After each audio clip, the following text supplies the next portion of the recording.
நான் கரெக்டாக என்னுடைய லைனை ஃபாலோ பண்ணி தான் நான் போயிட்டு இருக்கிறேன். இப்போ எனக்கு ஒரு i20 வந்து ஓவர்டேக் பண்ணுறதுக்கு ட்ரை பண்ணுது. பட் இந்த இடத்துல வளைவு வந்ததுனால அவங்க வந்து ஓவர்டேக் பண்ணலை.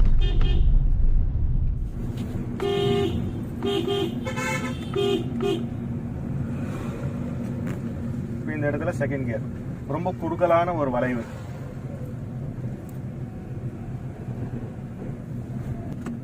இப்போ மொத்தம் 11 ஹேர்பின் பெண்டு முடிஞ்சிருக்கு. இப்போ இன்னும் 9 பேலன்ஸ் 9 வளைவு இருக்கு. ஒவ்வொன்றுக்கும் கரிகால சோழ வளைவு, அதாவது ஒன்று ஔவையார் வளைவு, கரிகால சோழ வளைவு, இப்படியெல்லாம் பேர் வச்சுக்கிறாங்க. அந்த மாதிரி வச்சிருக்காங்க. ஆனால் நம்ம புத்தம்போதுல என்ன சொல்றோம்னா கொண்டை ஊசி வளைவுன்னு தான் சொல்றோம். இந்த பேர் சொல்லி சொல்றது இல்லை. இப்போ பாருங்க அடுத்த வளைவுல என்ன பேர் வருதுன்னு பாருங்க.